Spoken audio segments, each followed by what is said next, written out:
This week we talk about parent-child relationships lending new perspectives to one another. How firefighting saves Buck in more ways than one. And Buck and Christopher learn the true meaning of just keep swimming. Have you ever watched something that completely rewired your brain chemistry? A procedural network drama might not be your usual pick, but it's ours. This is The Buddie System, a 911 deep dive podcast hosted by three friends who have DM'd each other enough character dissertations to earn a PhD in media literacy. I'm Han, coming to you straight from the characters' heads. I'm Sil, bringing you to the observation deck. And I'm Rachel, connecting the dots with my red string. With our powers combined, No stone is left unturned. And no buddy is left behind. This episode is brought to you by Finding Nemo. Welcome to Dispatch. What's on call this week? This week we are discussing Season 3, Episode 2, titled Sink or Swim, directed by Bradley Bucher. Niki's like, what Keith's like, what the fuck is happening? This is our This is our inside joke with ourselves. No, she's I here. think my She's face was genuinely like, what the fuck? her eyes were moving in judgment, Just taking it in.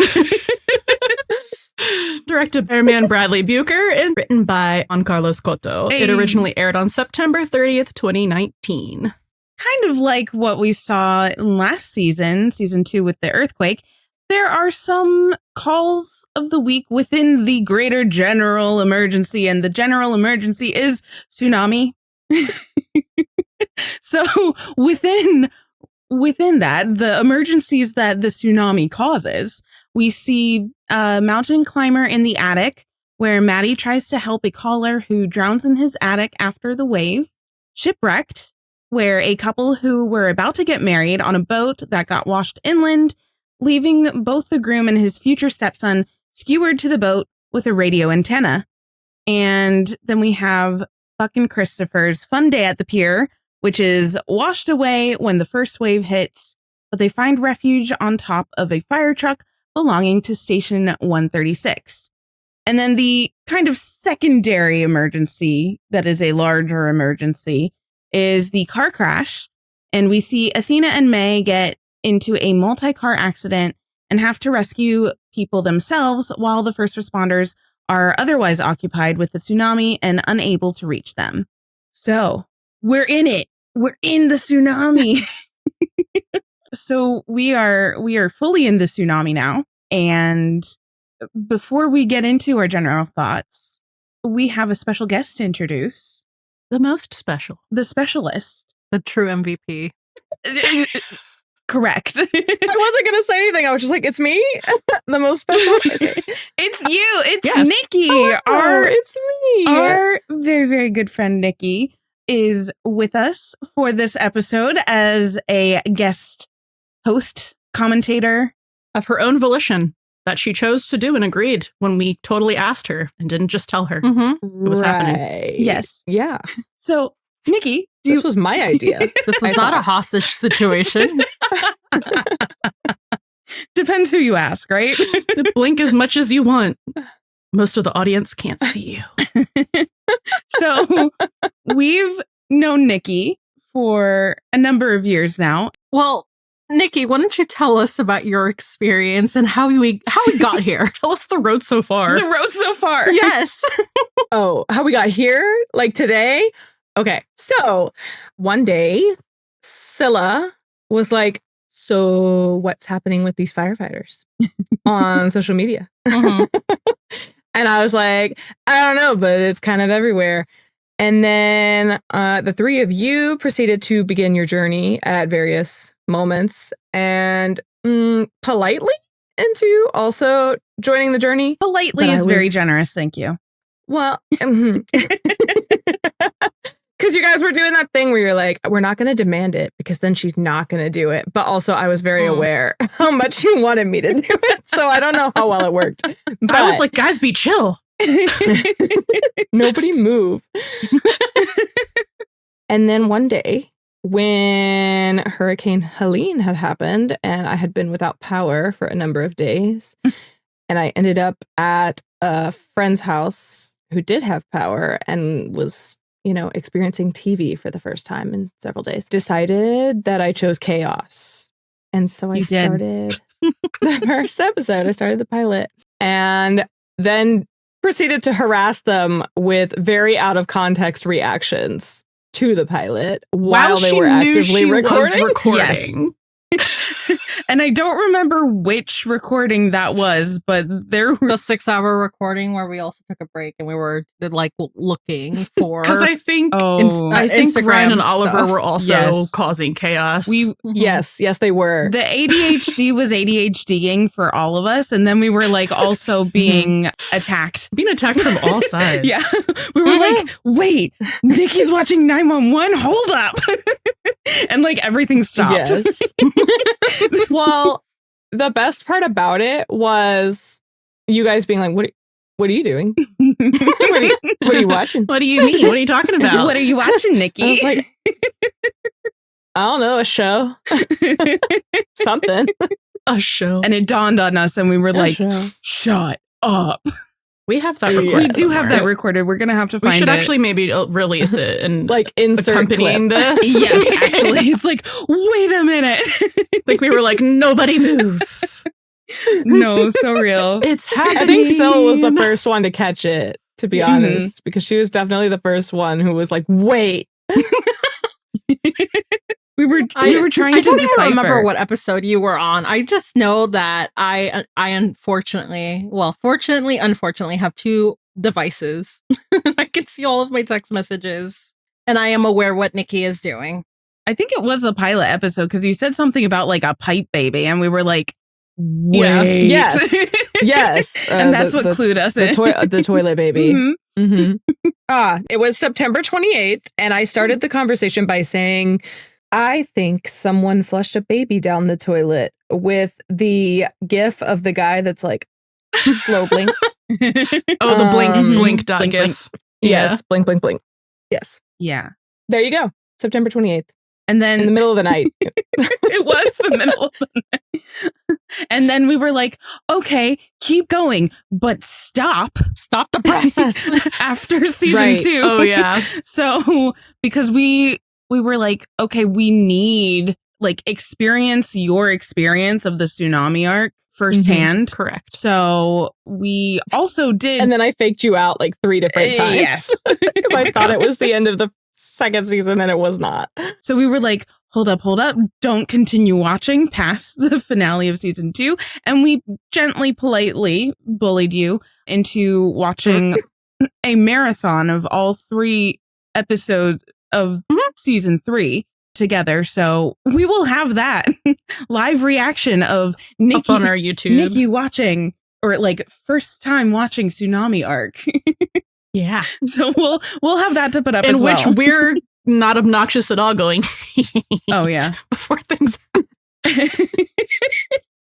just like nagging you the entire time. It's like you'll there see. There was definitely some anticipation going on. I was definitely like, okay, all right, I see where this is going because of the laughter, which was great, delightful. So thank you so much for letting us bully you into that, because you are a wonderful friend, and also for joining us today. So you are also here. You are also here. Finally, we've been waiting for this. So let's get some general thoughts. Niki, what did you think of this episode? I liked this episode. I think spent a lot of time doing like compare and contrasts in my brain to Tom Holland in The Impossible. Yes. Because I can't watch tsunami stuff without thinking about it. And then also just being like, when is it going to go even more wrong than it already has? Because I could feel it. I could feel it in my bones. The tension. Mm-hmm. Yes. So I really enjoyed the entire arc and this episode a lot, actually. Yay. I'm so glad. This episode's job was tsunami. Yeah. Yep. The tsunami was a paid actor. It actually was. I will say, and I think I actually can't remember because we recorded the first episode of season 1 like weeks ago at this point. I can't remember how much we talked about it. But Syl and I watched this arc together for the first time, and we were really mad during this episode. Was it this episode or the next one? Oh, it was the next one. And I think that's why I'm kind of like, yeah, it was an episode. Oh, yeah, I guess we weren't as stressed. I think we still were kind of like, but we want to see Puck and Christopher. Yeah. You did say that last time, yeah. You were just like, but wait, where is it? Yeah. But no, I mean, I think it's a really good episode. It's, you know, obviously the second in the middle of a 3-episode arc. And it's the beginning of the tsunami. So like it's setting up the framework for a lot of stuff that's going to happen. Yes. In the 3rd episode. But I think it's very entertaining and it's very good at like building the like stakes and the tension during the whole episode. Yeah.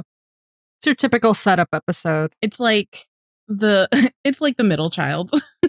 but it gets a lot of attention, right? I don't think that's how that works. The middle child. It's the middle child in a very prominent family. Yeah. That was a terrible metaphor. Ignore that. I mean, like, this is the child that they forgot. Like, not forgotten, but like... No, it's the middle child that wants to stand out. Yeah. And does. I think it's the best 2nd episode of a 3-episode arc that this show has. Yes, I agree with that. Yes, 100%. And I would love to spend some time at a later date, like, comparing, like, this 3-episode opening arc to, like, season 8's 3-episode opening arc. I think that would be something really interesting to look at. I'm sorry, we're comparing what 301 was to bees. I liked the bees, okay? What? You're not there yet. You'll get there. Niki still is in season 3. I am. Okay. But I did see the promotion. I'm sure you were aware of the bees. The beginning. I don't think the whole internet saw the bees. Yes. And most of the internet was like, I do recall what? the bees. They were like, "This is your show." The bees. They were like, "Yeah, it is." What of it? Turn You're the fuck sticking around. by it? Yes, we are. Standing by the bees. Oh man, but the dedication is real. But I think just to second basically what everyone has already said, I think it's a really like one of the strongest 2nd episodes and middle of a emergency arc episode, and sets it up so well. The tsunami arc. It's the GOAT. Nothing has unmatched. topped the tsunami. Not yet. No. So there we go. There we go. All right. So should we dive into the Wow. Wow. Let's make the non-existent water, the giant deadly wave. I don't know. You pick. No, I was gonna say let's make a splash with talking about the Jaws of Life deep dive, press articles, and etc. Was that good enough? They're never good, Rachel. That's the point. They're always puns. Puns are good, in my opinion. Anyways, we're not gonna discuss this now. She's like, see me after class.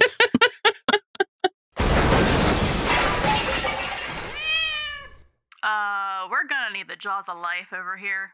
Okay, so as this is kind of the beginning of the true tsunami arc, there are a number of articles that came out around the time of this episode.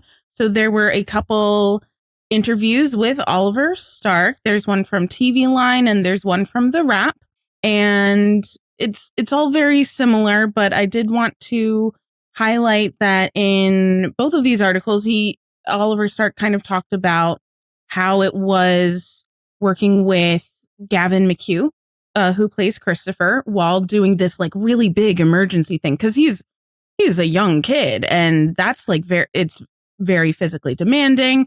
So Oliver was saying that they did have a stunt double for Gavin, and Oliver felt pretty comfortable in the water, but the fact that he had to do it with an 8-year-old child on his back made him a little nervous.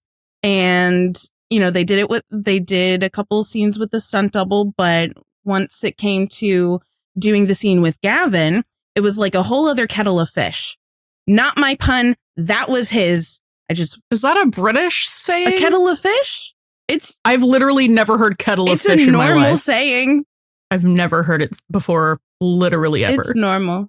I'm Hispanic. I don't hear these things. She said, I am not white enough for that. Thank you. Well, guys, we learned something new today. We learned Sure a did. British saying. Thanks, Oliver. I Listen, feel so cultured. when he makes puns, he stops and he appreciates it too. And I just feel like as a pun connoisseur, it is my due diligence when one day I'll meet my match. Oh my God. Anyways, so on that 5-minute tangent, so Oliver was talking about how when it came to doing the scenes with Gavin, it kind of made everything better in a sense because he kept thinking, right, I don't care what happens. I have to keep this child above water. So to him, it brought a new element of realism to the whole thing. And he also spoke about how Gavin was so up for anything and just kind of like went along with things and had a good time. And every time they finished a take and they would call cut, Gavin would say, like, can we do another one? Can we go again? And Oliver said he had the time of his life and that it was so refreshing to be around. And he felt like that kind of seeped into all of the crew and they were sparked by his enthusiasm. So I thought that was very sweet. Especially when it comes to something so physically demanding as this kind of episode. And there's another article from the Raft interviewing Peter Krause, and he's kind of previewing some of the tsunami elements and a little bit more going forward into season 3. There's also a video. We'll have that linked in our episode descriptions if you want to watch that. It's very brief. It's like 4 or 5 minutes. And he spoke about how they actually had to do a pickup shot for the underwater boat save that happens in this episode. And so a pickup shot is like an additional like filming of part of a scene that happens after the original like filming of that has concluded. So he said they had to do a pickup shot for that scene about a week and 3 days before the actual episode aired, which is like wild because they were on location in Mexico with all of the tanks and everything like that. And then they had to that probably was a little bit of a scheduling and like, how are we going to find a place to do this? So just kind of one of those behind the scenes interesting things. There's also in that video, there was a couple shots that was like cool behind the scenes. So it showed how they built like the whole sets within the water tanks. And I don't know if that's from like a larger or a longer behind the scenes segment from somewhere else. But it was kind of neat because you also saw like the facades of the buildings from the streets. And it's just kind of like one of those movie magic things, a peek behind the curtain. And he also teased a little bit about the fact that there's an Athena Begins episode later on in the season. I think that's episode 7. And a little bit more of Bobby's backstory, but in a fun way that has to deal with ice. I think we all know what that is. So a little more lighthearted. So that was an interesting kind of fun watch. And kind of going from that, there was another episode again with the Raft there was another article again with the Raft interviewing Tim Minear. And this was asking a lot about how they sunk the Santa Monica Pier, right? So Tim just talks about how they were on location in, I think it was Rosarito, Mexico, and they filmed on the big water tanks that they used for Titanic. So they were able to basically build Santa Monica with all of the streets and just like do everything there and flood it like they were able to do. And they did create a reproduction of the Santa Monica carousel. Ferris wheel. Not the one that goes. You just went like this. I was like, everyone knows what you mean. the Santa Monica Ferris wheel. So all of that was practical. So all of that was very practical. And Tim said, that's all real. And people were actually climbing the Ferris wheel that they built. And when you see Buck and Christopher being pulled down the rapids in the middle of a street in Santa Monica, that's them in the water. And you just can't beat doing things practically if you can. So that was really interesting. I think anytime we see stuff that focuses about like production, especially a large scale production like this, is kind of interesting. And then there was also a mention about how they 911 had maybe accidentally predicted disasters, specifically the 7.1 earthquake from season 2, because there was a specifically 7.1 earthquake that happened that earlier that summer. So the season 2 earthquake happened in fall of 2018, and the 7.1 earthquake happened in July of 2019. And so harbingers of disaster. A little bit. So it's happening to him too. It is. That's interesting. Well, yeah, because the bees thing happened after the fact. Yeah. Yeah. Like who could have predicted that? So that's kind of interesting. And then just one more thing about this article, very briefly. Tim talks about how between episodes 2 and 3 of this season, they really utilized the Rashomon effect.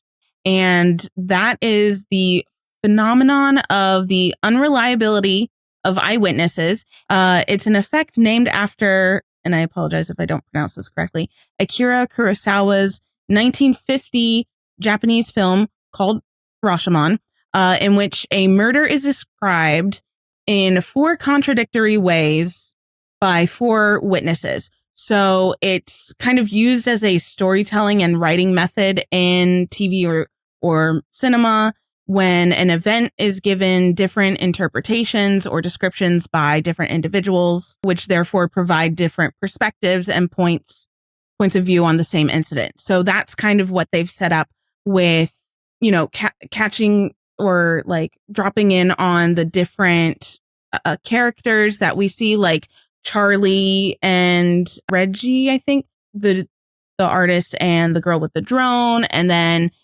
we see Lena Bosco and the 136 and just kind of all of these different vignettes that kind of follows that Rashomon effect.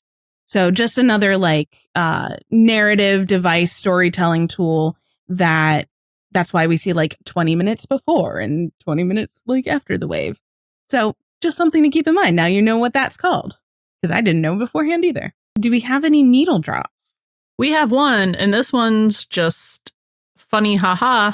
We need funny haha in this episode. I mean, it's kind of like sadistic funny haha. Par for the course.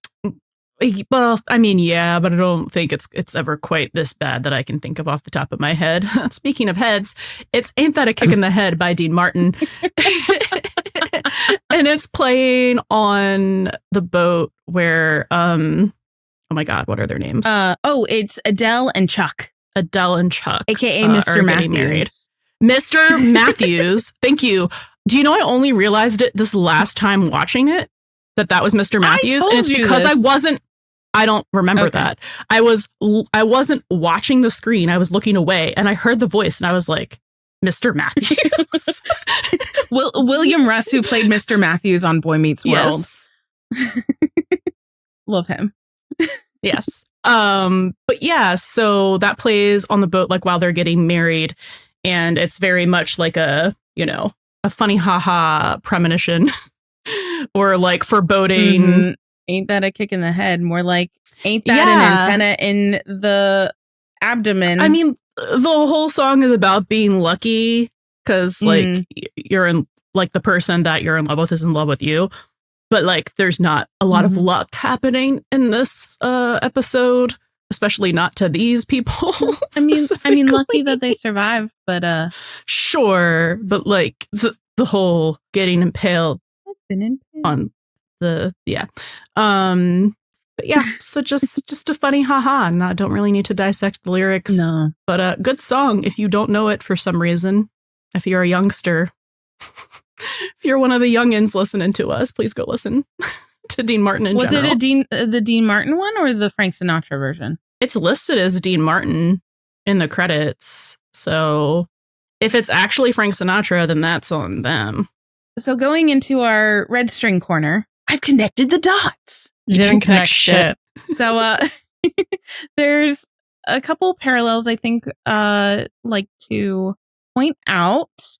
One of the first ones is speaking about the emergency with the boat and the radio antenna. So Chuck, who's William Russ's character, and the stepson Jason, I think his name is, they're shish kebabbed.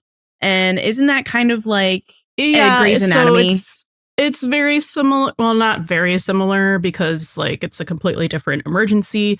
But in season 2, episode 6 of Grey's Anatomy, called "Into You Like a Train," there is a train derailment. Oh no! Much worse than the one on this show. Much worse, like super deadly. And then there's 2 people. There's 2 people who are kebabbed on a much more girthy pole, and it's like in their middles, like in their guts. Mm-hmm.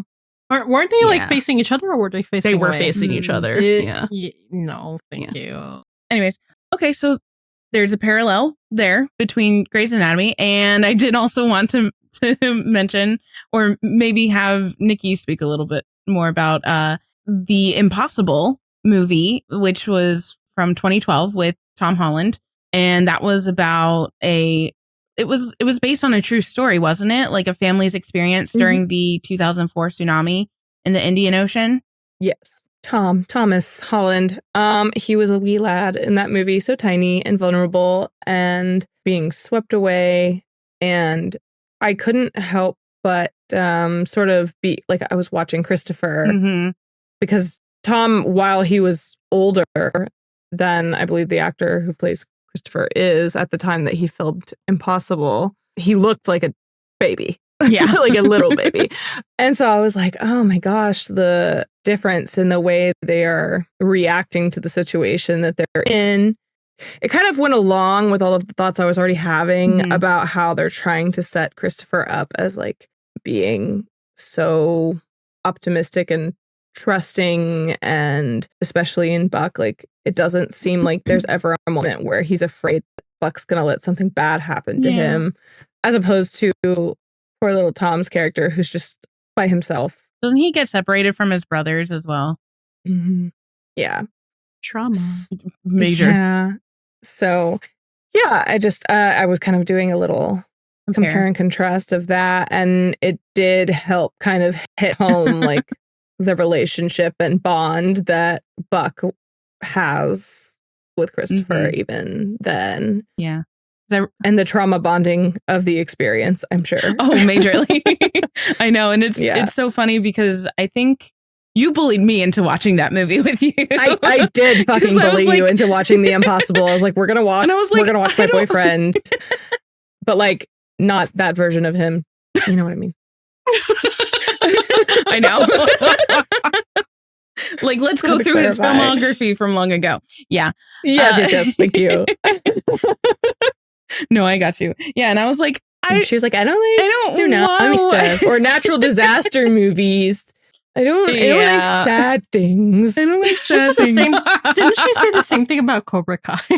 I don't like karate. Oh, yes. No, I don't like karate. I don't like fighting. I've never seen the original. I was like it. I'm just like, I'm not familiar. And anyways, no. You will not. You will not rewrite history on this one. You were not super familiar with the Karate Kid lore, but you did very specifically say you're not really like a fight action movie kind of gal. And I was like, but this is 80s comedy with karate. You have to watch it. And then what did we do? I think we binge watched the entire first season in like 2 days. Yeah. Anyways, just know that Niki has excellent taste, and she's usually right also. So yes, and you should listen to her. That's why we brought her on here. Yes. So yeah, anytime I watch the Tsunami arc episodes, I think of that movie, vice versa. So just wanted to bring that into the conversation. And then let's see, for a little bit of foreshadowing. This is the true like red string. Like I'm pulling at, I don't know, thin air, but kind of like I did with last episode with Jill getting trapped in the trunk, enclosed spaces, dire emergency. So Jonas in the attic, very much trapped, and there's like water elements, so water drowning. So, you know, I can always connect something to Eddie in the well, which I'm doing right now. And also just the fact that this episode has another instance, specifically with Chuck with the boat. Another parent, specifically this time a father, technically stepfather, having a near-death experience also in the water. I mean, it's all going to be in the water because this is the tsunami. I mean, obviously, but just, you know, father figure, parental figure, another one having a near-death experience in either trapped, enclosed location or water event. So Eddie in the Wells coming soon. I think we should start a countdown. 13 episodes.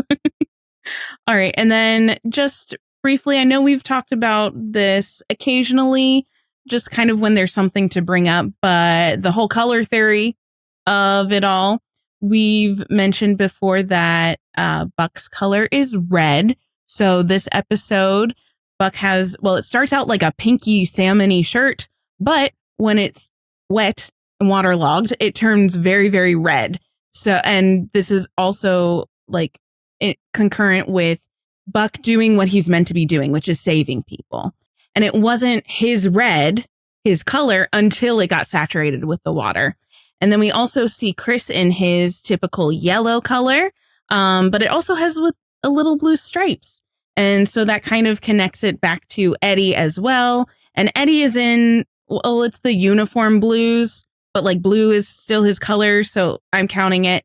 And so you have all three of them in their classic assigned colors. And granted, I know for Buck and Christopher specifically, it was going to be very easy they had to choose something that would be very easy to contrast with the blues and the grays and all of that, like rushing water. So you could be able to spot them more clearly visually. Mm-hmm. So it was a visual decision, but it's also like, but that's their colors. So, and all together they make the primary colors. So just wanted to point that out. Ta-da. Color theory in 30 seconds. It was a minute. Huzzah. That was not 30 seconds. It was a minute and a half. It wasn't too shabby.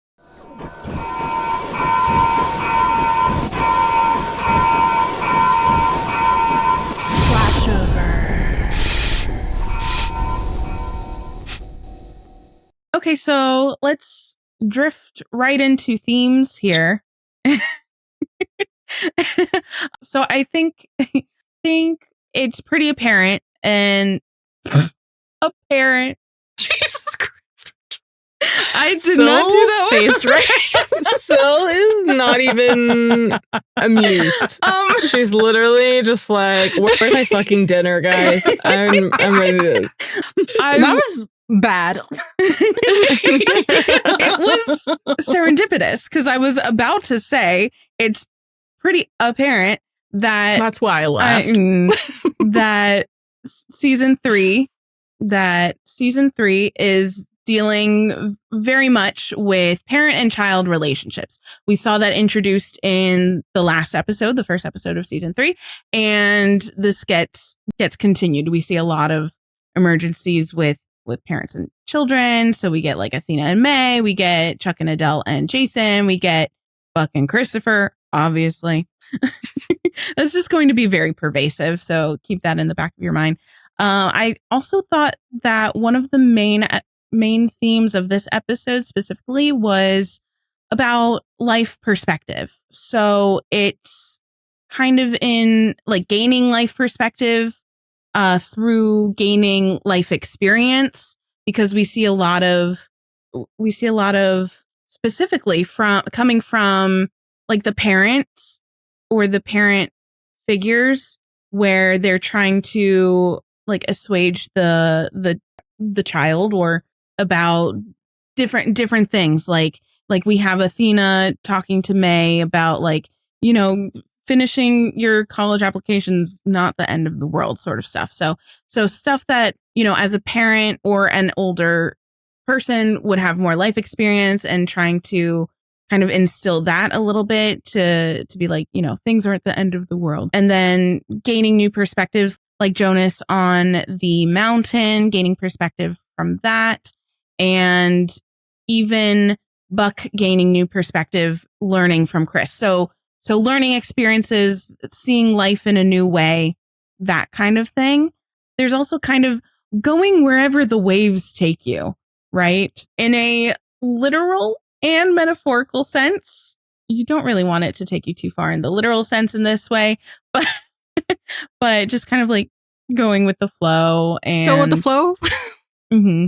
Just kind of being like flexible, adaptive, which we so often see with our first responders and everything like that.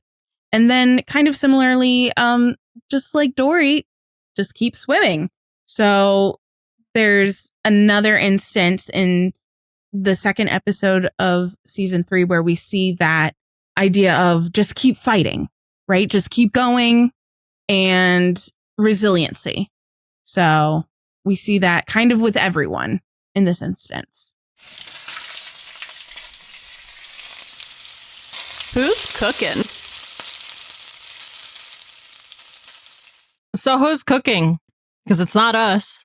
It's definitely TJ though. Okay, so our very literal like parent and, you know, child unit of this episode are Athena and May. Mm-hmm. And when we first see them, they're having Athena's having a great time. May is having an existential crisis because she's 17 years old and can't even enjoy their mani-pedi because she's thinking about college applications and how she's like not going to get into any schools because she hasn't applied to any yet. And she's having this existential crisis about like, you have to have like a really good essay. Mm-hmm. I haven't done anything. She's like, I haven't done anything important. And Athena's like, girl, chill. You're 17 years old. You haven't cured cancer. No one's expecting you to have like this super important like life experience, to go back to the themes, because you're 17. But it's also like, it's that teenage thinking of like, well, it's the end of the world. Like everything is the end of the world. Yeah. And everything is the biggest deal ever. Because at 17 years old, like that is the biggest deal ever. She does not yet know that the American dream is a lie. She feels a lot riding on this. But she... Rachel's face. She really, I don't know. She really tempted those tectonic plates. They said, oh, bet. And now she has a great thing to write for her college essay and to talk about in therapy, probably, hopefully. Oh, yeah, definitely. I spent the entire episode yelling about her fucking college essay. Like, go, girl. I know, right? Right. I saved a life. Like, that's important. College essay is gonna go crazy. like that's important. Well, even if you don't take it in the literal sense of like, this is what she should write her college paper on, or admissions essay, whatever. It is, in fact, a moment of her realizing, like, you will have to do things. Your life is just beginning, and shit, here's some trauma you didn't have before. Like, you know, she experiences the thing that she's swearing up and down that she hasn't. Yeah. You know, so she's growing up very quickly, expeditiously. She is. And I think that's kind of something that I think we talked about early on in season 2 with the earthquake episodes. Like it kind of reminded me of episode 2 or 3, whichever one that was, when Michael brought May and Harry to, you know, help out with their local church and do what they could. Even though it wasn't a lot, and there was a lot of emphasis on, kids not necessarily fully understanding like the scope of things. So I think this is almost like a follow-up to that a little bit, where now May has actual like firsthand experience that, one, she didn't have before, and two, like in a dire emergency sort of thing. So she kind of also sees how the first responders, like she's basically a stand-in first responder under Athena's, watch, pretty much, right? Which is also, so I guess we can like move into, they get into this car accident, as they're having this like, I've never done anything important in my life conversation. And they get into this giant pileup accident, and Athena is taking charge, as she does. But in doing so, she does put a lot of responsibility on May to help this woman, Vicky, who's basically just like bleeding out in her car. May is just like so unsure and unused to this kind of like hands-on emergency, because again, in season 2, it was like them doing what they could because they're not in the middle of the situation. They're not first responders, but here's how they can help. And as a civilian at this point, she doesn't have any like first responder or any kind of training. Like, she's just really thrust into this kind of environment and this kind of situation, literally having someone's life in her hands. And this is like a moment where you have to learn to grow up real fast, right? Mm-hmm. So finishing college applications and college essay is no longer the worst thing no longer the worst thing in the world, no longer the worst thing that could happen when you're holding someone's life, like trying to make sure that they don't trying to make sure that they survive. Basically, that's a lot of responsibility, especially when, they're kind of sequestered that in that one car, and Athena has to play incident command, right? So she's directing everybody. And so that kind of makes May like on her own a little bit. Like, she's still calling out for Athena, and she's kind of unsure, but she very quickly like starts to take initiative. Yeah, take initiative, and a page from her mom's book, right? Where at one point, Vicky, the woman, is like kind of starting to fade away, and this is when May is like, okay, no, this is not happening on my watch. So she's really taking like the assertiveness that Athena has, and that May has obviously like seen in action at home before, not necessarily like on the job. And it's the great line of like, I'm 17, you're not going to traumatize me like that, are you? Which is just like such a like teenage thing to say, but it holds so much truth. Mm-hmm. That's just a very like Athena grandchild thing to say. Right? Yeah. She's so just like trying to guilt trip someone into not dying. Or just boss someone into keep breathing. Yeah. At the same time, doing both things. Yes. Yeah, so I think it really shows like kind of when push comes to shove, and when, pushed in a corner, May, who may not necessarily think that she has a lot of power in a situation like this, not a lot of like knowledge, she really steps up. And it's because she's seen her mom do this. She's seen Bobby do this as well. And there's this insistence of like, her basically begging Vicky to like fight with her, which is a lot of what we see Maddie doing when Maddie is taking calls at dispatch. So I'm wondering if that's maybe when they started having the idea of putting May in the role at dispatch to see how she fares in that kind of situation as well, because of what transpires here. And it's funny because this one kind of like this emergency, this instance is kind of similar to the mom giving birth in late season 2, at the hotel lobby. Yeah. Where it's like she's gone and then she comes back. I always forget that Vicky always Vicky also comes back. I forget. Why do I keep forgetting? It's like that's the best part of it because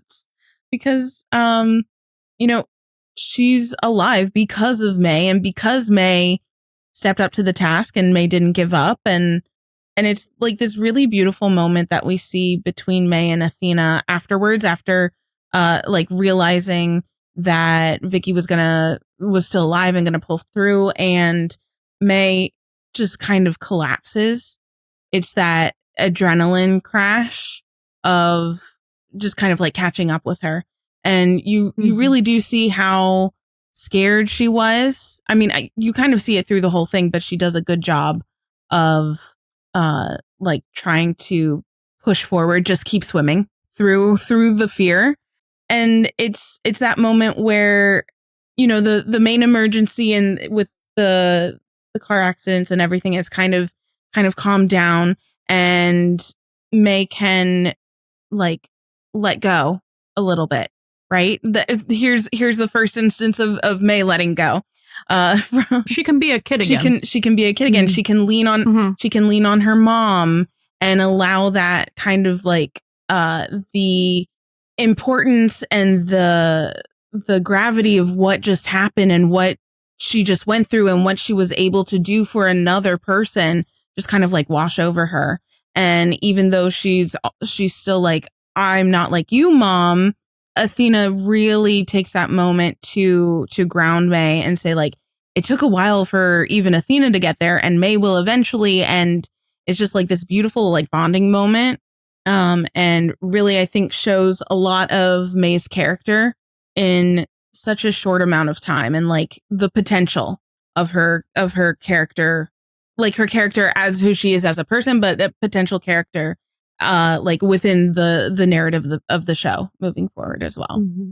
Well, and just from like an emotional reactive standpoint as a viewer, everybody in this show throughout all the episodes actually, gives a great performance, is very like, is that just you me? Believe what's happening, right? But she, in that moment when she does let go and break down, you don't just like see it and know what she's feeling, like you feel it along with her. Like that's one of maybe one or two instances in the show so far where I like actually like cried because I could feel it and I know what that feeling is when you're really incredibly overwhelmed, but you cannot like you. Rachel's not telling me I'm allowed to disassociate, but I'm doing it anyways, kind of vibes, which is a conversation that we had. Yes, a real life conversation. And then you come back into yourself and you're like, you can't hide from the emotions that you're feeling anymore. And I felt it really intimately through her performance. Yeah. And I thought that was like a high point in the episode. Yeah. Corinne Messiah, who plays May, like did such a beautiful job in this entire episode. Like it's also a lot to put on a young actor, right? Mm-hmm. So the storyline, they're giving very heavy storylines to these young actors like Corinne and Gavin, and they are just like superseding, I think, any expectations. They are going above and beyond in their performance. Like it's really powerful. So like lots of kudos for that as well, because she really does make you feel it. And it's like every time I watch that, I'd like gut punch, right? Yeah. It's Maddie next. So Maddie is working arguably the worst job out of everyone in this episode, because I think that just the inundation of like, the first responders who are actually on site are only there to help the people who are right there. Like the 911 operators are dealing with all of the people, and it's just nonstop. Because like if you're on hold when you're calling 911, that means there's more calls than there are operators. Yeah. And then you're trying to dispatch people to get to them, and help is probably not coming, or if they're coming, it's going to take them a long time to get there, or longer than it will, longer than would be preferable to save some people. So it's a very stressful job. Yeah. And Maddie kind of gets tapped to like use her history as an ER nurse to kind of like triage dispatch. Yeah. And not just the employees, but like how things are working. Like she sets up a whole other field hospital, and this was not something other people were thinking of beforehand. Yeah, I think this episode does a really wonderful job of truly showcasing how dispatch operators are the first responders, right? They're the ones that have to, so like they're the first point of contact. And oftentimes in cases like this, they're going to be the only point in contact when it's calls that can't be saved, right? Because the people, the responders who are out on the fields, they're just like, you know, tagging whoever they happen to go past, but they're not necessarily on the phone with them as that happens, like Maddie was with Jonas. And I think that was also like a really powerful call as well, because we don't, I think 911 is generally like a very optimistic, a very hopeful show. So it doesn't always give us these dead end calls. It talks about them, but we don't end up seeing them most of, like, a lot of the time. We see people getting dispatch sent to them way more than we hear people not make it before. Yeah. Like I think there's maybe a handful of times. And just to kind of see what Maddie or Linda go through, where they don't want to give up. They just want to keep swimming, but they have to go on to the next call immediately, even after experiencing the grief of losing a call and connecting like human to human with some person, and then knowing that they're no longer there. But I do think it was like a really beautiful call that Maddie had with Jonas, who was the mountain climber. And once they kind of realize that there's nothing that can be done and nothing that Maddie could really do to help, because there's only so much she could do to help on the phone, and all of their methods were not successful. She kind of taking on the lesson that she learned at the end of season 2, where it's like, it's enough, and it's even more than enough just to like hold space with the people on the calls. So Maddie really utilizes that and kind of gets Jonas talking about this lovely memory that he had about climbing to the summit of, I think it was K2. So she's just like really holding space with him.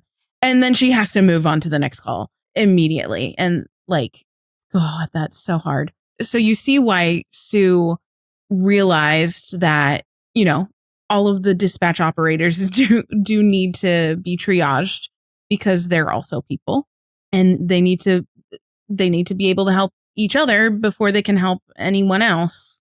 I thought it was so great that we had Maddie come up with the idea of the field hospital when she's on the phone with Chimney specifically, because it's like this great teamwork partnership between the two of them, using both of their areas of expertise to coordinate something that is mutually beneficial for like everybody. After he insulted her? Yes, but he made up for it. She obviously was not like that insulted, but it was just like, I mean, I think she used that.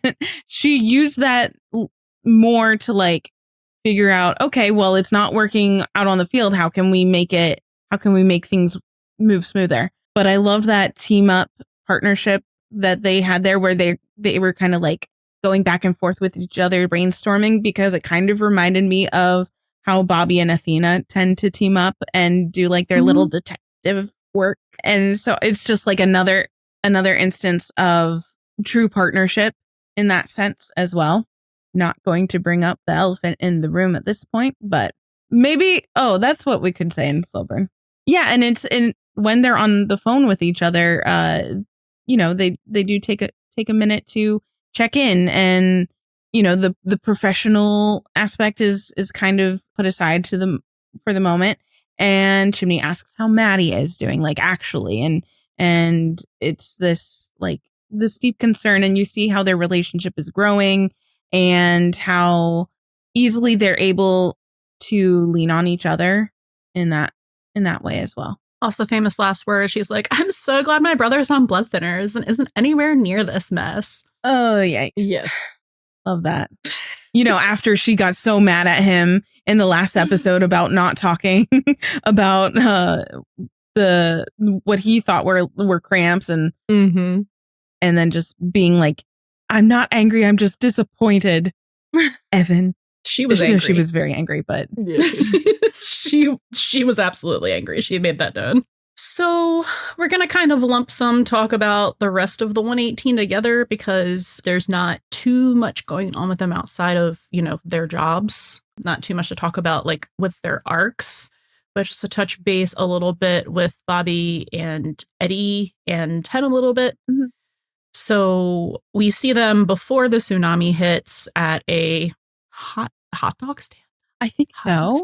That was some kind of funny name. I forgot to write it down. Anyway, they're at a hot dog stand, like in between calls, and they're asking Eddie how like Operation Buck Up Buck is going. Try that again. Operation Buck Up Buck. Say that 10 times. Which is like the cutest name. Yeah. More like Operation Fuck Up Buck. Wow. Whoa. Sorry. Kick a man while he's down. I mean, am I wrong? No. I mean, he didn't cause a tsunami.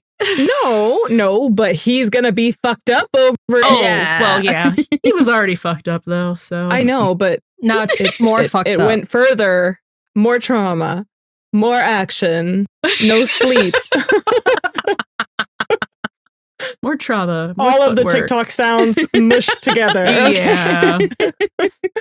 Earthquake, tsunami, a shooting, another thing.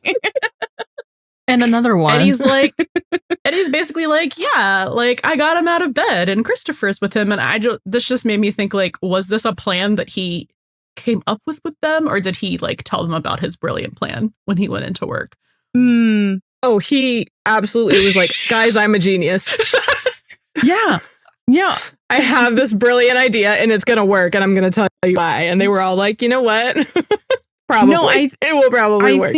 I think that is exactly how it happened because we saw in the last episode when Bobby, Hen, Chimney, and Eddie were talking about Buck at the station and Bobby was like, yeah, well, Buck has us sort of thing. And it was like, we saw the gears turning in Eddie's head and it was like, yes, I know how I can be here for Buck. And this is his genius plan going forward. And they definitely gave it that name. So I think that's why Eddie was like, endless supply of Buck puns. Mm-hmm.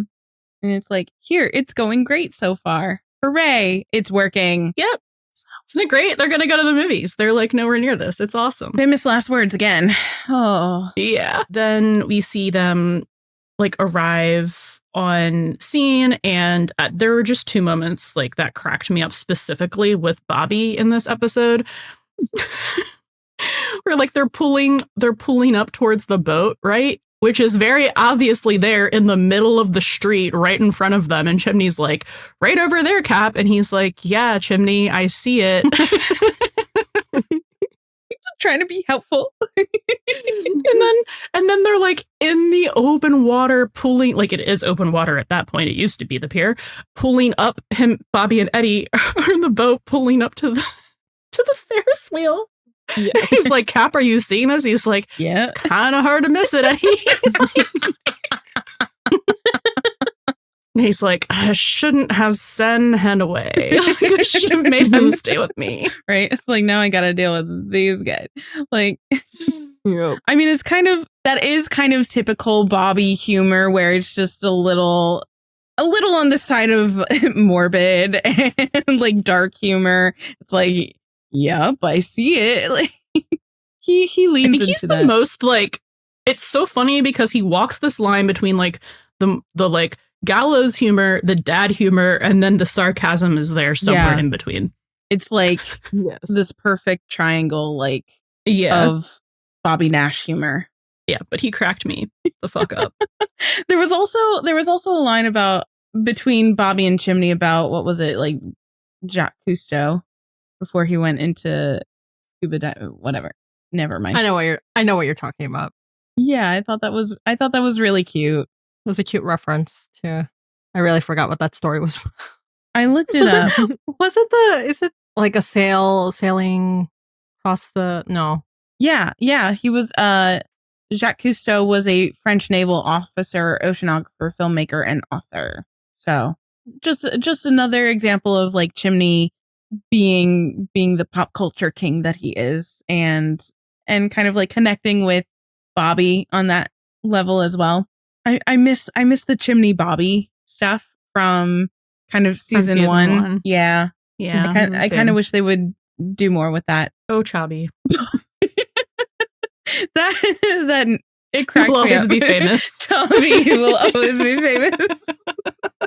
But before we move on, I would like to talk a little bit about how Eddie is kind of right there with the saving Chuck and Adele and Jason, you know, as Chuck and Jason are skewered on the radio antenna, because Eddie is in this scene pretty much the entire time, right?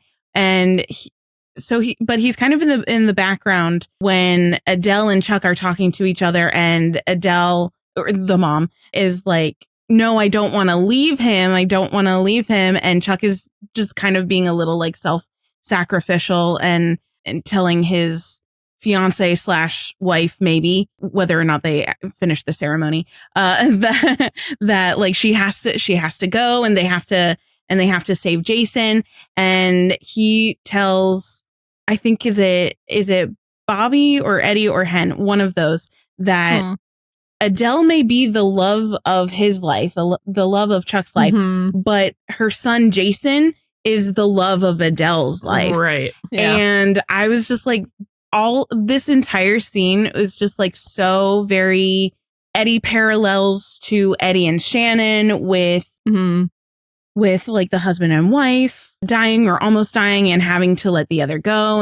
But also a little bit of like Eddie and Buck parallels with how because you have, you know, Chuck was going to be the stepdad to Jason. And even though Jason is like an adult, he's still always going to be Adele's son and child. So it kind of paralleled to me. Oh, should this have gone in slow burn? Darn. I didn't like think of this, but as you were talking about it, I was like, no, I'm just going to talk about it again in slow burn now. But since you interrupted yourself, I'll reiterate it. But I did want to talk about the Shannon parallel, but like as far as the like stepfather. Yes. Okay. So the whole like Adele not wanting to leave Chuck and Chuck almost dying, that was giving a lot of, you know, like Eddie is right there and he just lost his wife. Like I'm kind of wondering if he was seeing everything that pretty much had just happened with Shannon kind of like play out in front of his eyes again. And it was like an interesting choice to have Eddie like right there, very right there. In addition to having Hen perform CPR on Chuck underwater. It was a very last minute save. And I'm just like, I just keep thinking that is very like 3:15, like Eddie Begins, right? So something about that. I don't know if Eddie is Chuck or if Shannon is Chuck or if both of them can work in like two slightly different parallels there. I don't think any of them kind of work because Shannon wasn't choosing to stay no matter what. No, but like in Eddie's mind, it was like a spouse having to potentially say goodbye to their partner. I don't know. I think it could go any of three ways. So before we move on to Buck, I really did love seeing like Hen and Eddie like paired up to do like the underwater compressions, because we don't get to see them kind of paired off a lot yet. And I just really liked how they worked together and how he's like great save at the end. And she's, you know, going through it, which kind of does call back again, like you said earlier, to the same. Oh, with the mom and the. Yeah. What episode was that? Was that I don't fucking know. No, was it 217? I think it was earlier than 217 because we were like, this is 216. Or was it it was like 216, 217, somewhere in there. It was before Shannon died. Yeah. Yeah. And I also kind of wonder if that's going to. Is the ambulance in season 3? Yes. Okay. So I'm kind of wondering if The ambulance? Yeah, the ambulance with Evelyn, the cello player. with Hen. Oh. Yeah, so I'm kind of wondering, Oh. like, I kind of thought a little I bit was like, there's an ambulance in every episode. You guys, the fuck But are you it's talking the about? the ambulance, you know? No, so I'm kind of thinking a little bit that, you know, Eddie's like, great save, Hen, kind of maybe foreshadows and is Yeah. the antithesis or I'm wondering if that's like a little bit of foreshadowing, like Hen had such a great save here. Yeah, maybe. Mm, They like to do that. yeah. Because we saw so early in season 2, they were really setting things up. So I'm just on the lookout. They were like, here's Shannon. She's gonna die. Like immediately. With the foreshadowing. Yeah. So I'm just looking out for this kind of stuff. And I mean, we know the well, obviously, but Random. Completely off Yeah. topic. I just wish that they named Chuck something else. Because every single time we're talking about this Chuck and Adele. I am wait, dead. do you think when she watched this show? Oh my god! She was like, oh no, name drop. Oh, that's crazy. Nikki, Adele watches 911, Nikki, Yeah. if you didn't know this. I figured. Yeah, no, the name Adele is taking me out. Makes me think of Adele, the Adele. And then, then we have Adele. Chuck. The Adele. And then we have Chuck, and I'm like, I'm Chuck Bass? Is that you? I thought you were going the other direction. yeah, Oh. like Chuck from That PTSD. other Chuck. But no, Chuck Bass is the good Chuck. Mm-hmm. Let's talk Yeah. about Buck. Let's talk about Let's talk Buck, about Buck, baby. baby. We did the same exact thing. I love when that happens. That's 9 out of 10 times Mm, with the songs. Mhm. Okay. So this is Buck's no good, very bad. terrible, very bad day. It really is. He's having a lot of those. Lately in his life. Yeah. But okay, yes, bad day, but it's like intermission from a series of bad days for a little bit because ultimately, well, he has, you know, the nice day out with Christopher, but then even in the fact that everything's going to shit, there's literal natural disaster happening, he's getting to feel fulfilled. Like, Mhm. not that he would sit here and say like, I'm glad this happened because it gave me meaning for the day or whatever, but like as a viewer, he's absolutely sitting there like, I could save these motherfuckers, and he's proving something to himself. Yes. Which is like, you know, a good thing, a good day, a good moment, and then it's not anymore. Yeah, and then it brings somebody has the hero complex and the ADHD and the all of the things and doesn't think the thing through and looks away a little too long. I think it would have been fine if he hadn't been trying to like protect Chris from seeing dead people floating in the water. It was because he had him up Yeah. on the railing. Mm-hmm. I think that's how. yeah, He fell and off. and that was a little bit Well, yeah. before like the surge back to the ocean Yeah. came in, but it was, you know, Buck went over to the other side of the engine to try to like save more people. Mhm. That's how that happened. So like, Nikki, you're so right. You nailed it. Like it gave him so much fulfillment, even in like such a bad situation. And then it just kind of brings it right back down to depression land. Rock bottom. Rock bottom.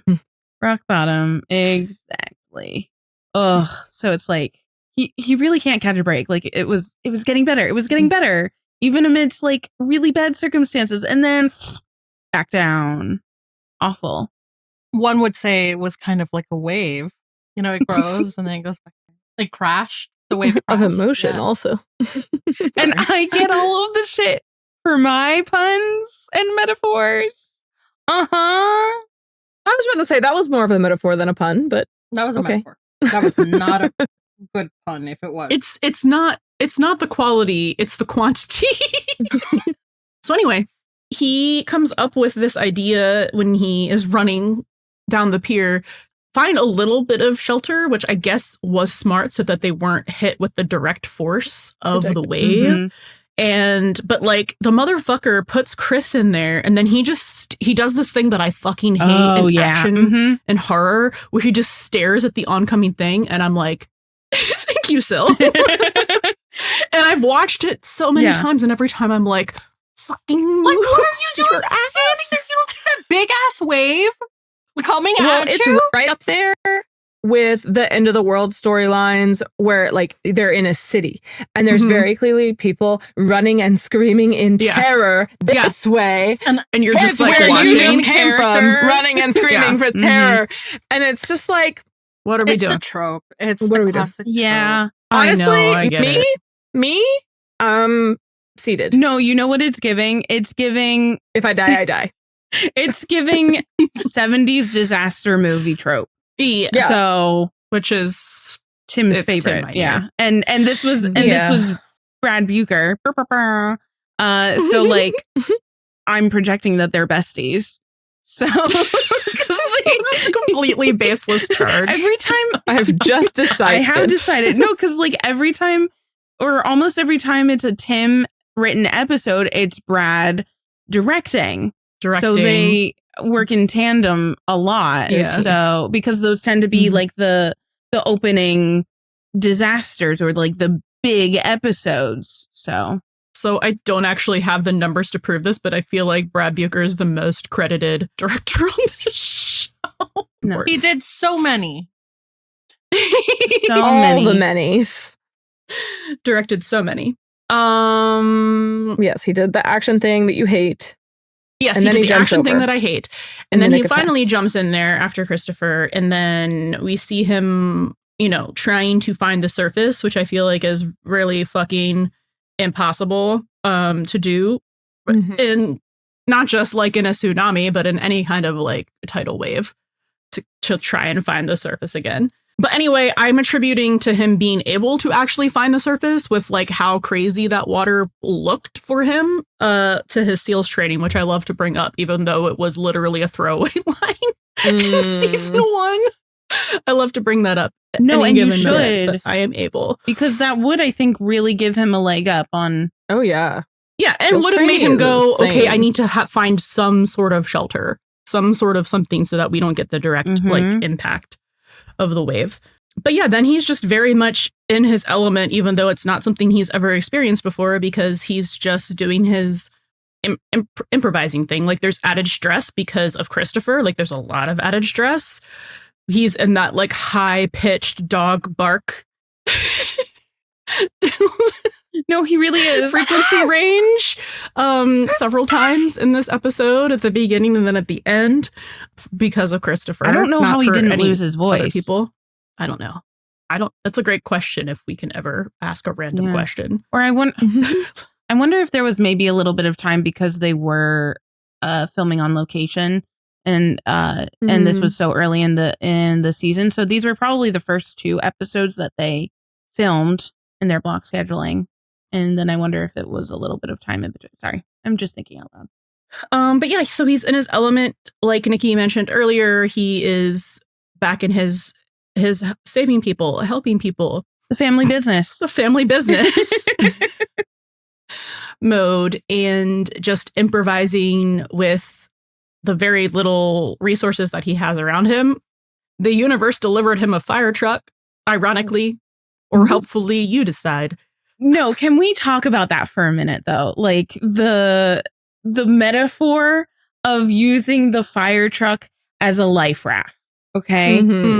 Because it's Buck's wanting to be a firefighter because that is his entire life. That is what kept him afloat, for lack of a better word.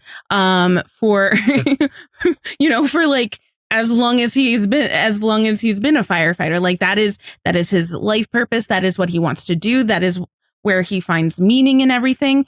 That is the reason that he breathes. Well, I also thought it was like a cool, like, a flip of him going, the universe is mocking me, when he saw the 136 earlier. Yes.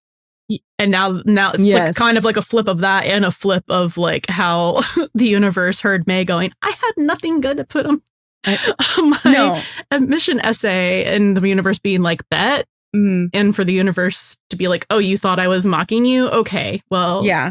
Actually, I put it here to help you. Yeah, and that's the thing, too. I think that this is probably part of that, like, changing perspective sort of thing that will be really important because, like, just, a couple hours ago, Buck thought, the universe is mocking me by showing him, these firefighters who are doing their job, something he can't do currently, is not allowed to do. And then at the same time, it's like the universe was actually putting them there so that Buck and Christopher could find this shelter, essentially. And I also just really love the mirroring, the parallel, because they are on top of the fire truck, right? We see this really great aerial shot of them like climbing on top of the roof of the fire truck, especially right after Buck had just spent so long underneath the fire truck, and where it became... He's been in all the crevices. He's been everywhere in that fire truck. He intimately knows that fire truck. If Buck were an inanimate object, if Buck were in the Cars universe, he would be the fire truck. Like, let's be so real. Well, I was just you said if Buck and an inanimate object, and I went, there's a fic for that in my brain. Actually is a fic for that. And it's not what you think. Anyway, so yes, to have Buck be so intimately acquainted, I guess, with the fire truck as something in last season that caused him so much harm, and then to have it be his literal and metaphorical like life raft in this case, it like I love that decision in the writing so much, because it's especially because you have Buck after they find the truck really doing what he's meant to be doing, which is helping people, saving people, especially when he is in no position to do so because he's on blood thinners. And he's not on duty, which is kind of like Athena, because Athena's not on duty, but she feels that responsibility like Buck of needing to help people. Like, they're not on duty. They didn't have to do that, but it's just like ingrained in who they are, who Buck is. And almost kind of like how Buck orchestrated bringing Chris into the fire station, into the 118 last season with Stuck, and having Christopher with him as well. And both of them are using the fire truck as a life raft. I think there's something that could be drawn there. I don't know what it is yet. Well, I had a point that my stomach, I guess, really wanted me to make. Was also just in the larger story arc of how hard Buck fights to get back to doing what he wants to do. This episode and this moment, and the fact that it is in fact a fire truck that he crawls onto to save himself and everyone else, but especially Christopher. It's in the back of his mind. It's just like he's proven to himself that he can do this because he was on blood thinners and he did what was important, and he knows that he can and he should because it's what feels right. And like, is it healthy for your profession to be the thing that gives your life meaning? No, but I think if he looked really deeply, he would realize that there were a lot of other elements, people maybe, who are associated with that employment that are also giving him fulfillment and making him happy.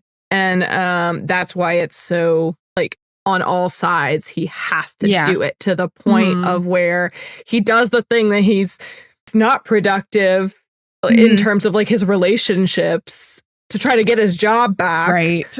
You know, and like, I don't know, I'm just saying like, no, it's fuels that fire hard. It feels like hard. Yeah, it really does. And I think Bobby says this in the previous episode, like it shouldn't, like Buck's should be important, life, but it shouldn't be everything. Exactly. Like his life shouldn't be just the job. Everything else in his life is so closely like interwoven to the 118 because like that is his family and that is where he finds his partnership with Eddie and therefore Christopher. Like it's so also his sister's dating Chimney, Exactly. so like he doesn't have any connections outside of this anymore. So like, No. like even if you wanted to say Carla, but now Carla is taking care of Eddie. Christopher. Yeah, it's so it's like if his job is not his life does revolve around his job.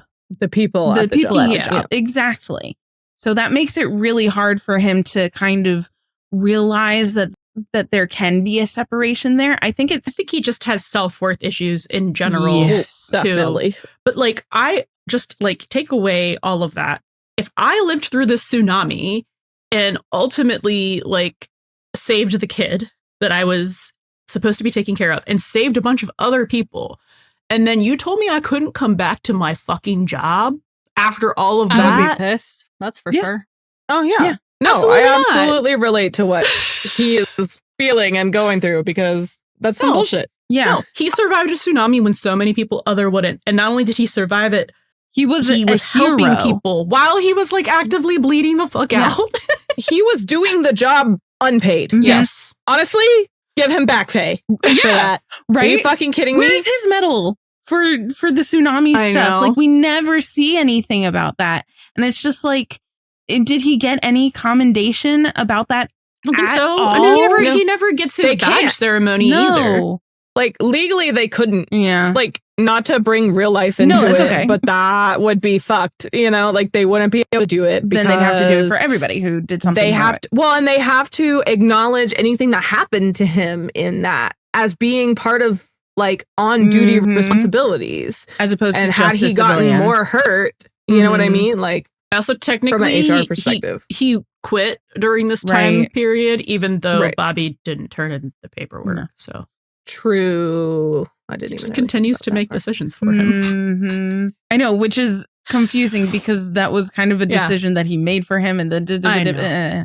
That's a different that's another episode. We'll get to it. I know. We'll get to it soon. We're not mad at Bobby in this episode. That was last episode. We will be And that future again. Future episodes. episode. Yeah.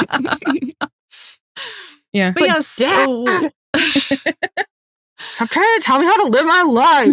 Sorry. for real. That's how I feel about Bobby. No, that's how Buck How I feels feel about in Bobby. this era too. Yeah. But yeah, so aside from like obviously the awfulness of all of this for Buck and the like, look at him doing what he's supposed to be doing, and like I think just seeing him with Chris, Mhm. not only like before the tsunami hits, because we do see that scene that's at the end of 1 again, at the beginning of 2. The Rashomon effect. Where he's talking about like, what do you want to do with your life? And I hope you can find something really like meaningful to do with it that'll make you feel like, you know, you have a purpose and you're doing good and like now you get to keep you know it. what to do. Yeah. Mhm. But then just how he is with Christopher once he gets him onto the fire truck, Oh. like how he is still like he is taking like to heart like what Eddie said. And I don't even actually know if he's taking what Eddie said to heart or he's just taking like Christopher as a person Mhm. to heart, because I think he was ready to tell Eddie to go fuck himself before he realized Christopher was Oh, absolutely. Mm. Yeah. And that was part of Yeah. Eddie's master plan of Yes. manipulation. Yeah, because he's not going to tell a kid to go fuck himself. Especially Christopher. No, No. Especially he's Christopher. not going to turn down time with Christopher Yeah. either. So No. that was Eddie knowing and understanding Buck on a very high level, and Yeah. also like being good at manipulating. Mhm. Yeah, that That's too. Scorpio jumping But- out. Yeah. Yep. Big time. So it's just like really, I'm sure he would have taken away the same lesson, just maybe not to the umpteenth degree that he did Mhm. from Chris in this episode, you know, where he has that talk again with him on top of the fire engine, like you amaze me, like you impress Yeah. me, how like you're even going through the tsunami and like, you know, you could be complaining and like you're still just like busting a gut laughing. And Chris is like, I complained once and it didn't work. Every time I'm just like, it's so cute. It's such a kid thing to say. Adorable. Mm-hmm. but so like philosophical. Right? Yeah. Like It's actually I complained once, it accomplished Nothing. literally it's nothing. also so mature too, because like me as a kid, I'm like, well, I'm gonna keep complaining because it's not fair. But he doesn't see it that because like Buck and I connect on that way where we're like things should be fair, and things never are. But especially what's been happening to Buck lately isn't fair, so that's why he feels very like put out. But meanwhile, I'm just like, I complain not because I think it's going to accomplish anything, but it does make me fucking feel better. yes, exactly. I released all the annoyance and then I can just Move keep on with swimming, your day. boot Yeah. scoot. Yeah. I know. And it's I think that's a great way like to pair Buck and Christopher up like this after Buck's injury and just being so despondent, and have Christopher being this happy-go-lucky little kid who just carries on like nothing bothers him too much. I mean, I know things do end up, but but it's very much like there is logic in that going, well, me complaining isn't going to be productive or make things different. So he changes his perspective on it instead of complaining. Exactly. It's that flip of the parent giving their child like a life perspective because of life experience. In this instance, even though Christopher is the child and Buck is the pseudo parent, let's be real, it's Christopher, even though he has limited life experience in terms of how long he's been alive, but it's such a different life experience with his CP and how he's been able to grow up with a loving father, and which is different than what Buck had. So it's those different life experiences that give Buck this different perspective and that shift, which is kind of a really cool thing to see, because it's like it's that flip of that parent-child relationship. It's the child teaching the grown-up, right? It is very much also him stepping out of his, not that I think Buck is selfish, but he is a single person who is, childless. And he isn't an only child, but he's a younger child, right? So it's very much his universe is very like himself first focused in the way of like his concerns of like what's going on. He's thinking of like in this situation, he's thinking about what's happening to him, and he's only has to be concerned with himself first in this situation, like in all the things that have been happening to him, like health wise. And it takes him out of that, and it makes him, even before the tsunami happens, puts him in charge of like someone else, in a caregiver role. His purpose now it's not himself first, it's Christopher first. And I think they illustrate that tension really well, because at the beginning of the episode, when we're watching Buck and Christopher at the pier, before everything hits, and you have like Buck really just like in it with Christopher, they're doing like that little carnival game, and Buck is just like so present and so encouraging of Christopher. He's like, yeah, I'm so proud of you. Like, you did amazing, all of this praise. And then he gets taken out of it. Then he gets taken out of it when he sees the 136 show up, and it becomes, and it becomes very like Buck focused again, right? Just for like a minute or so. And so you see that like tension going back and forth of how Buck is trying to like balance, this isn't just about him right now. And he is very good at making it about Christopher. But sometimes that like Buck centrism kind of like swoops in until it becomes about someone else. Right. And we talk about this a lot in like the astrology episode, because Buck kind of lives to be there for others as well. So like, even though we may say like he kind of is the center of his own world a lot, that is true until he finds purpose in helping others. So like he's, giving his whole day to Christopher, or he's saving people like from the tsunami and bringing them all on board the 136 life truck raft thing. So I think there's some interesting like how that moves between all of those. when Buck and Christopher are on the 136 life raft, they're playing I Spy, and Buck reiterates to Chris again, like how proud he is of Chris, of how like resilient Chris is. It's like right around that point where I think, and you were talking about, Buck was asking, how does Chris keep doing it? How do you never complain? How do you do it? And it's the just keep swimming sort of thing. And then Buck like sees the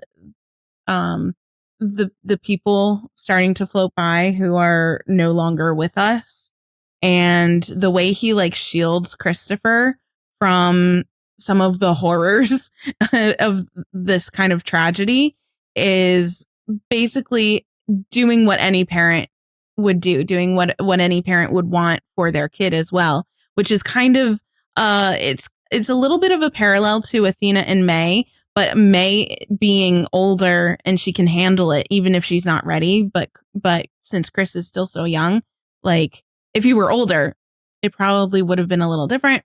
But Buck really takes on that like parental role and is like shielding Chris from seeing what he doesn't need to see. Christopher recognizes that because he tells Buck, like, you saved me and you saved them.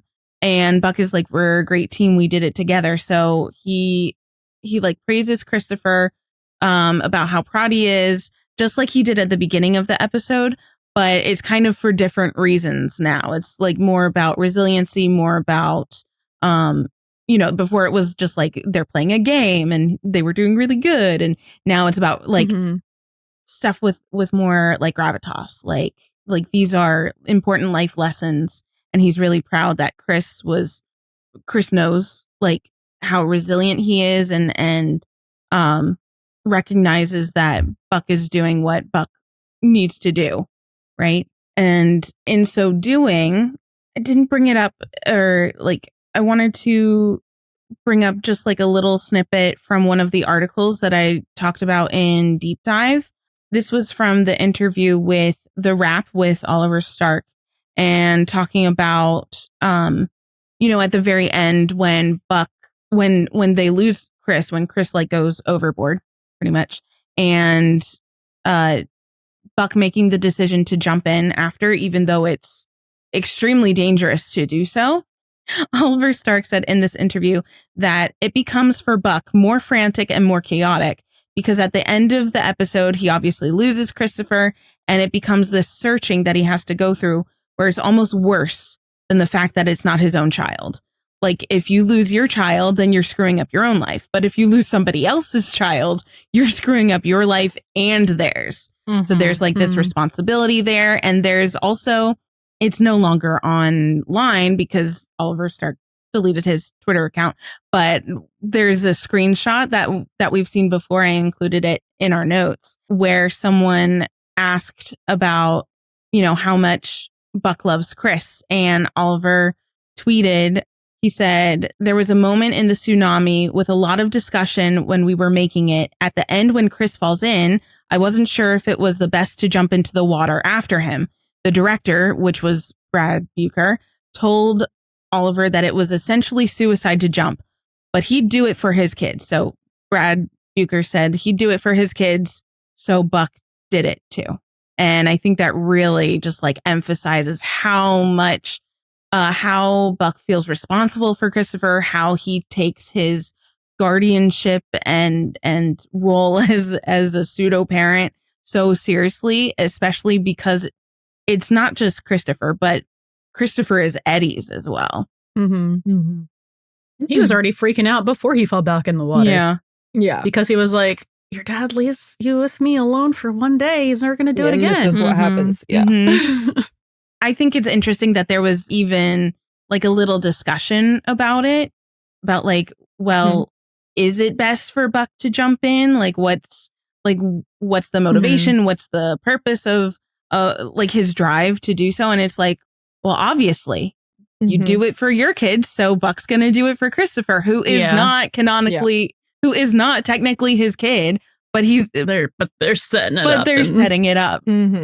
At the beginning of the episode, when the tsunami hits And we see this sequence of Buck just like tumbling and rolling in the water. He hears Chris's voice, which is interesting. I think I connected it a little bit to in Eddie Begins when Eddie hears Chris's voice while he's also in the water. But there's also this really cool shot.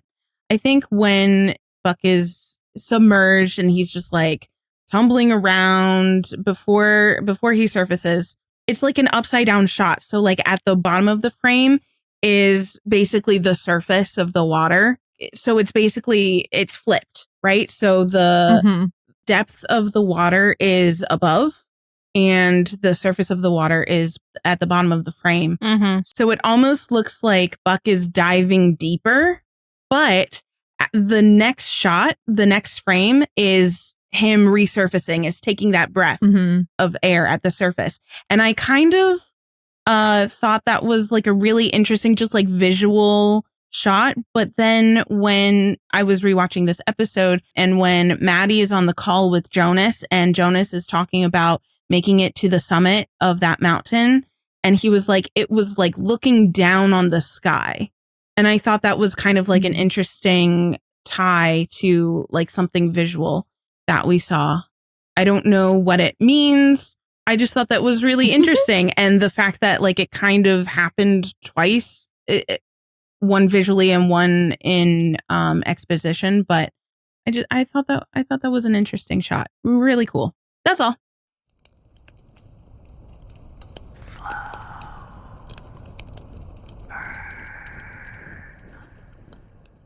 All right, so there's not a lot for slow burn today because all of the Buck Christopher stuff mostly goes into Buck's character arc.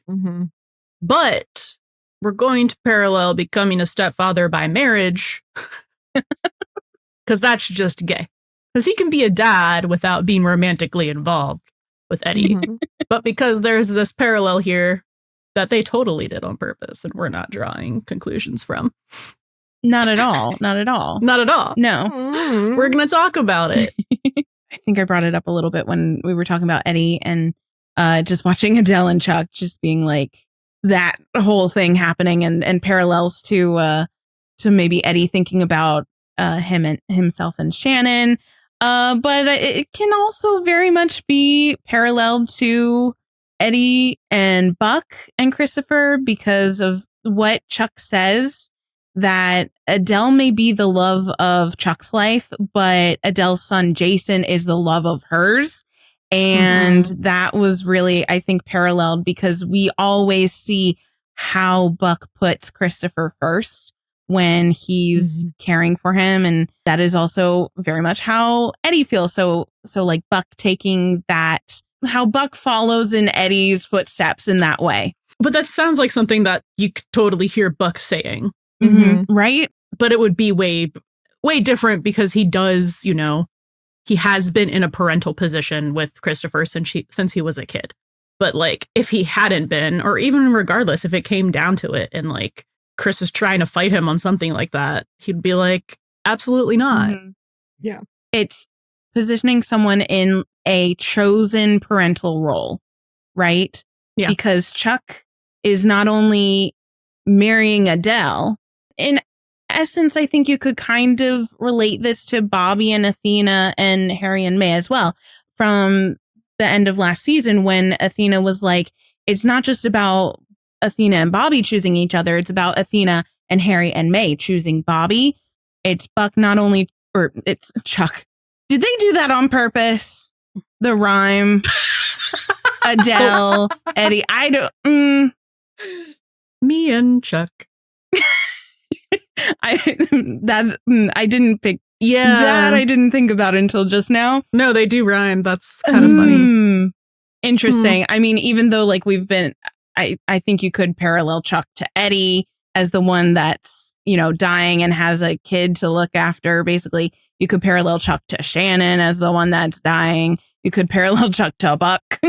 I mean, just the fact that you can parallel this one little character to all three of Christopher's like parental figures is kind of wild.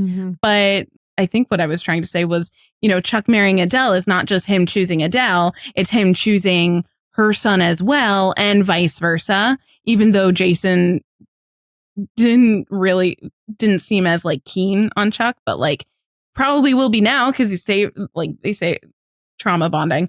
I don't know. Actually could be on purpose. Their names rhyme. That's interesting.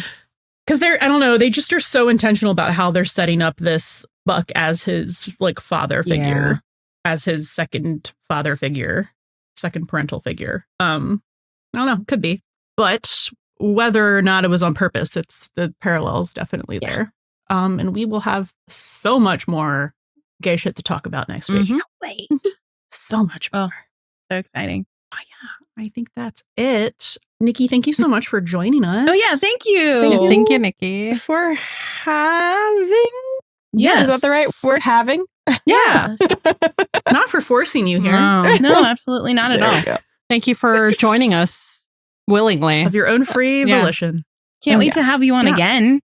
Yeah. We know you told us how many times you want to come on. Just again. I know. She's never going to show up again.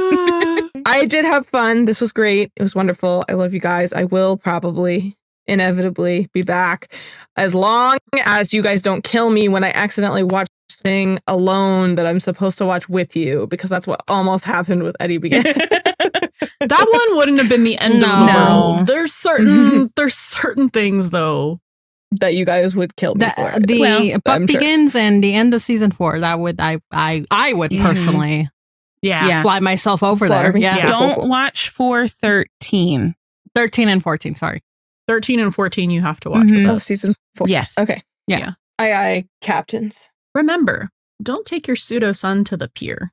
But if you do, 3, 2, 1, go. take a buddy with you. Thank you for listening to the Buddy System podcast from start to finish. We literally cannot shut up about 911, so please come talk to us on your favorite social media platform. We're at Buddy System Pod everywhere. That's BUDDIE System Pod. Leave a 5-star review on Spotify or Apple Podcasts to get a personal shout out in the next episode. The Buddy System is a Nerd Virgin media production featuring music from Divinity. Can't get enough of the buddies? Subscribe to our Patreon for access to exclusive content and our Discord community. Catch you next time. And don't forget, Bring a buddy with you.